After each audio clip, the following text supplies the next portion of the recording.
Vous écoutez le podcast Devenir écrivain avec Lucie Castel, épisode 179. Bienvenue sur Devenir écrivain, le podcast pour démarrer et réussir votre carrière d'écrivain. Et maintenant, retrouvez votre animatrice Lucie Castel, autrice publiée à l'international, formatrice et conférencière.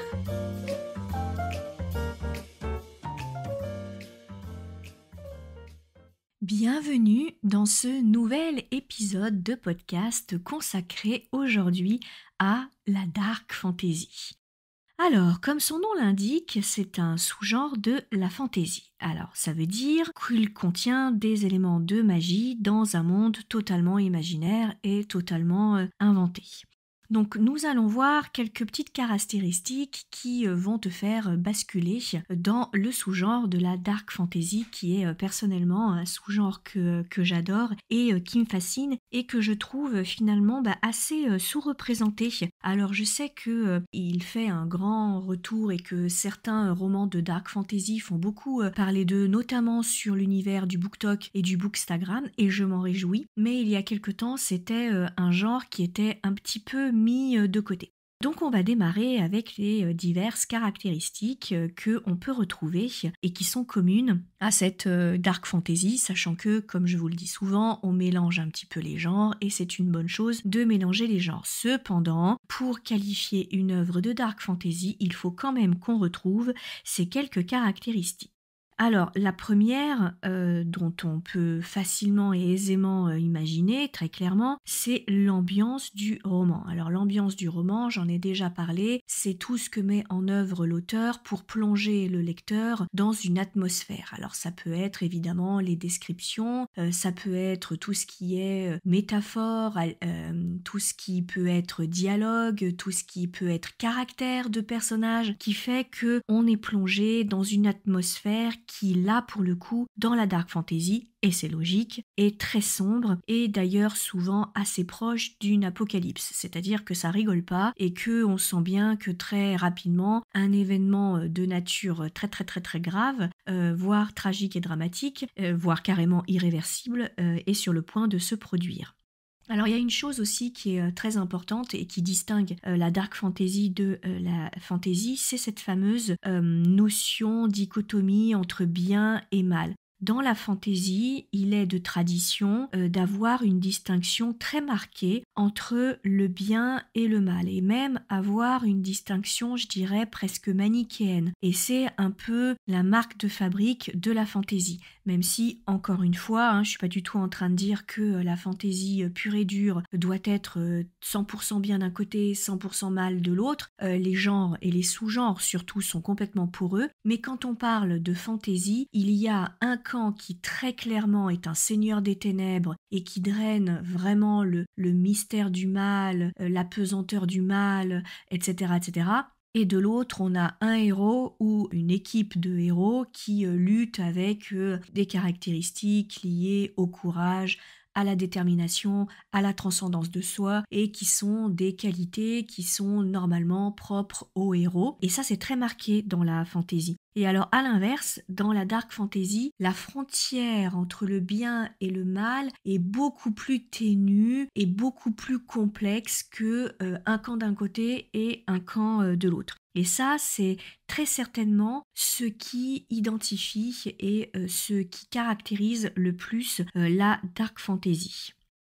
Et donc, évidemment, ce qui découle de l'ambiance, c'est que le ton de ce roman est aussi beaucoup plus réaliste.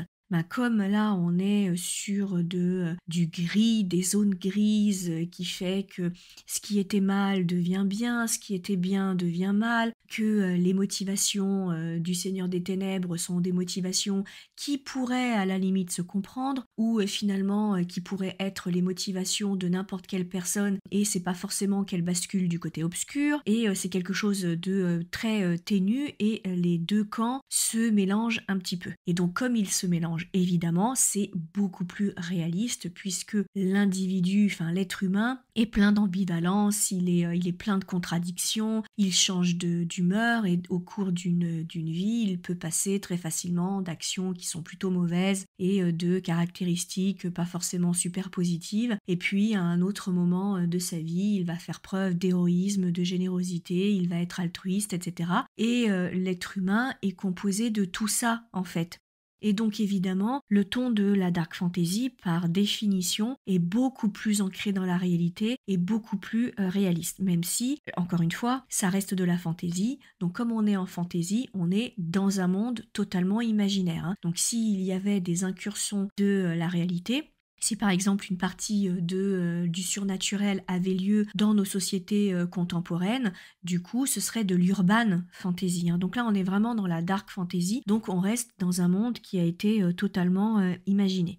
La dark fantasy, au niveau de l'intrigue cette fois-ci, elle fait très souvent la part belle aux manipulations, aux intrigues politiques, c'est généralement très enchevêtré, on a beaucoup de trahisons, de clans, de sournoiseries, de stratégies de manipulation, de quelque chose qui finalement se rapproche assez en termes de construction du thriller et de la fameuse machination que on peut imaginer et qu'on peut retrouver assez souvent dans les thrillers. Bref, on est très souvent dans cette configuration d'intrigues politiques et de clans et nécessairement de trahison, les gens jouant un double jeu et le lecteur n'étant jamais trop sûr s'il est face à quelqu'un qui se trouve foncièrement bon et du côté de ce qu'il identifie comme le clan des gentils, ou si au contraire il va se retrouver avec une personne dont il pensait être digne de confiance et au final se révèle être un traître, voire même change encore de camp en cours de route. Donc évidemment, par ce côté, la dark fantasy met en avant les côtés, et vraiment est dans l'exploration, les côtés très sombres de l'être humain et gratte, creuse sur ses défauts, son caractère corruptible, son caractère faillible aussi et son inconstance. Et généralement, dans la dark fantasy, on est beaucoup moins dans la caricature des personnages. Et l'idée d'une bonne dark fantasy, c'est justement d'être très très proche de l'être humain et de se demander, ok, qu'est-ce qui fait la nature profonde d'un être humain? C'est à la fois la lumière et à la fois l'ombre. Et ça, c'est extrêmement important de l'avoir en tête dans la dark fantasy parce que, en général, alors je fais pas de hiérarchisation, mais en général, c'est vrai, les personnages en dark fantasy sont beaucoup plus fouillés, beaucoup plus travaillés qu'en fantasy. Alors c'est pas du tout parce que la fantasy est plus mauvaise que la dark fantasy, c'est juste que la fantasy, elle, se concentre sur d'autres thématiques qui ne sont pas forcément traitées dans la dark fantasy. Et alors donc, par rapport à ce que je suis en train de raconter, il y a une caractéristique qui découle complètement de ça, c'est le protagoniste, à savoir le héros ou l'héroïne. Autant dans la fantasy, il y a forcément un personnage emblématique qui est le personnage du héros. Alors même si le personnage du héros ou de l'élu se pose 1 milliard de questions et puis chute, commet des erreurs, etc., il n'empêche que c'est foncièrement un héros en fait. Et la plupart du temps, s'il est choisi comme étant un élu, c'est parce qu'il est meilleur que les autres. C'est parce que c'est un être humain qui dispose de qualités hors normes dont ne dispose pas la totalité des autres êtres humains. Très clairement, dans la dark fantasy, le personnage emblématique de cette dark fantasy, c'est le règne de l'anti-héros. Et donc, l'anti-héros, c'est une figure archétypale dans la narration extrêmement connue et qui en fait du héros une figure très controversée et très grise en fait. C'est-à-dire que c'est certains héros, parce qu'à un moment il va endosser l'aventure, et puis c'est lui qui va prendre à bras-le-corps ce qu'il faut faire pour pouvoir faire avancer l'intrigue et éventuellement gagner contre ce qui est identifié comme l'antagoniste. Mais si c'est effectivement ça qu'il réalise, et a priori oui, donc ça c'est une caractéristique du héros, mais tout ce qui fait son caractère est normalement plutôt attribué à un antagoniste. Et c'est ce mélange des deux, entre figure archétypale du héros qui à un moment ou un autre va décider de tenir l'aventure, de la mener et de lutter contre un méchant ou alors relever un défi que personne d'autre veut relever. Bref, il n'a pas tellement envie d'y aller mais il va quand même s'y coller. Et donc c'est ça qui est intéressant dans l'anti-héros, c'est qu'il est plongé dans l'aventure alors qu'au départ il n'avait pas du tout envie de le faire. Et il est obligé d'endosser le rôle du héros parce que soit il n'y a aucune autre personne qui peut le faire à sa place, soit parce que au fond de lui, au très très fond de lui, il a un bon fond. Même s'il est ronchon, même si très clairement il a été marqué par la vie, il a été brisé par la vie, il n'a plus aucune illusion, il n'en peut plus, il ne croit plus du tout en l'humanité, au final, il va quand même essayer de la sauver, cette humanité, et ça, c'est ce qui caractérise l'anti-héros. Et donc, dans la dark fantasy, tu as nécessairement un ou plusieurs anti-héros. Et ça, c'est ce qui fait l'une des caractéristiques de la dark fantasy. Quand on parle d'ambiance, et quand je parlais d'ambiance au début de ce podcast, j'ajouterais quand même une caractéristique au côté très sombre de l'atmosphère et du ton très grave, généralement, qui est développé dans la dark fantasy. C'est l'ambiance oppressante qu'on ressent, voire carrément violente et noire. Et appelons un chat, mais très clairement, la dark fantasy, par de nombreux aspects d'ailleurs, elle se rapproche beaucoup des romans gothiques et des romans horrifiques.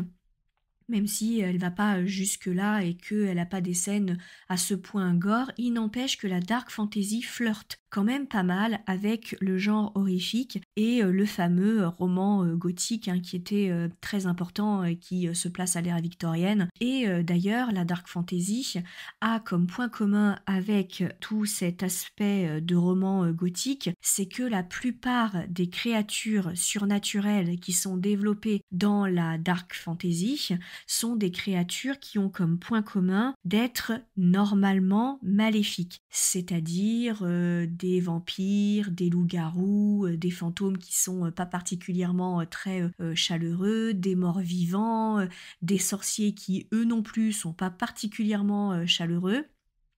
Bref, le bestiaire qui est développé dans cette dark fantasy relève normalement du registre de l'horreur, de la violence et du caractère sombre de ce qu'on peut retrouver dans le bestiaire de l'imaginaire. Et là aussi, c'est ce qui fait finalement la marque de fabrique de la dark fantasy.